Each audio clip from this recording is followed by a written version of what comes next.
কুনাল মানুষ হয়েছে, টাকা করছে, আমরা সবাই খুব খুশি হয়েছি।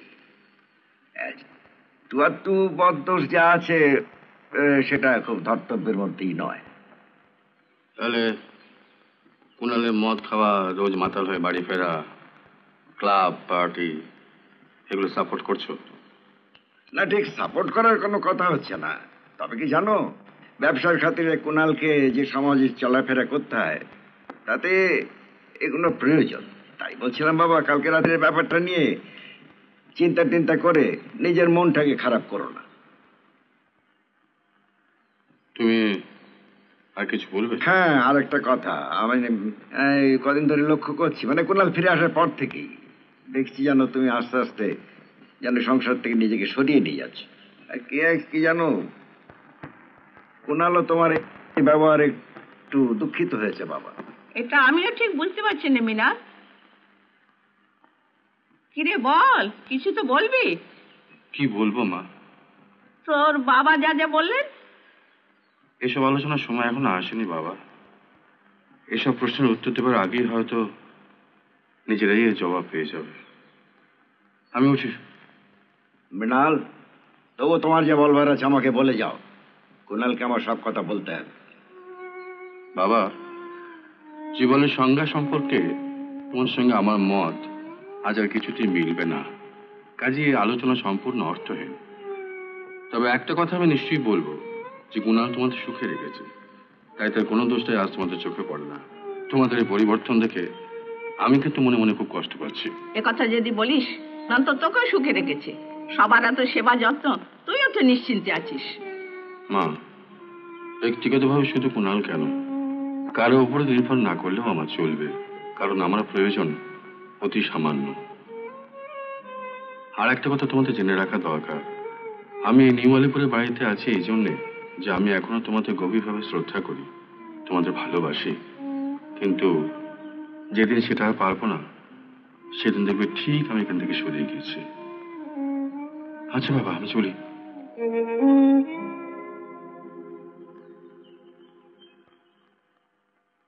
মৃণাল কেরম তাচ্ছিল্য করছো কেন? কোনো বড় গাছে নৌকো বেঁধেছো নাকি? মানে? আমি কিন্তু মৃণাল ঠাকুরপোর বাবা মার কাছে যাচ্ছি বিয়ের দিন ঠিক করতে। না, এখনো সময় আসেনি, এলে বলবো। মেয়েদের এত চিৎ ভালো না শিবানী। দাদার এত শরীর খারাপ, ভাবনা হয় না? নিজের ছেলে মেয়েদের ভবিষ্যৎ ভাবনা হয় না তোমার? তোমার ওই রোজগারের টাকা না হলে আমাদের সংসার চলবে না, এমন অহংকারী হতে তোমাকে কে শেখালো শিবানী? বৌদি, বৌদি, আমি এমন ভাবে বলিনি, তুমি আমার উপর রাগ করো না। না না, তোমার কোনো কথা শুনবো না। বৌদি প্লিজ, তুমি আমাকে ভুল বুঝো না। শিবানী, আমাদের সংসারে অভাব আছে, তোমার দাদা রোজগারও কম। দরকার হলে আমি তোমার কাছে হাত পাতবো, ভিক্ষে চেয়ে। বৌদি কি যাতা বলছো? যাতা নয় শিবানী, আমার চোখের সামনে তোমরা দুজন এভাবে নষ্ট হয়ে যাবে আমি কিছুতেই সহ্য করবো না।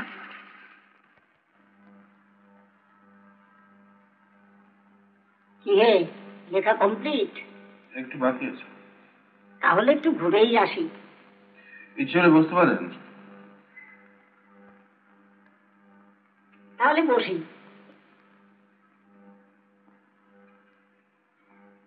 বুঝলে মৃণাল, এই নিজের প্রশংসা নিজে করতে চাই না, কিন্তু তুমি আমার নিজের লোক, তাই তোমাকেই বলি। কি বাবু,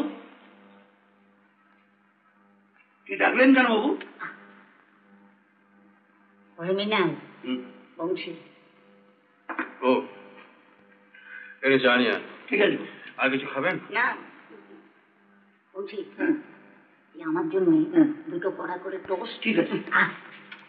ডবল ডিমের মামলেট, একটা পান আর এক প্যাকেট সিগারেট আনবি।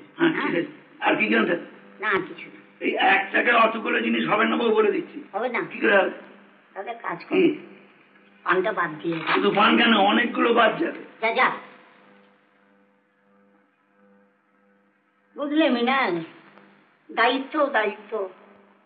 সবসময় ভাবি কি করে কাগজটার উন্নতি করা যায়, আর পারি না বাবা। স্যার, আপনাকে শ্রীকান্ত বাবু এক্ষুনি একবার ডাকছেন। চল।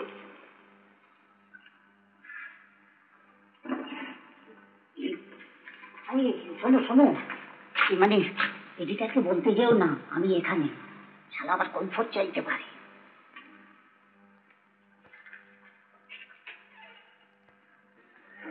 এসো এসো মৃণাল, এসো বসো।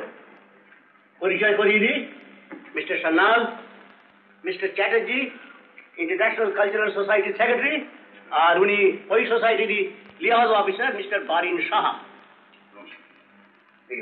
ধন্যবাদ।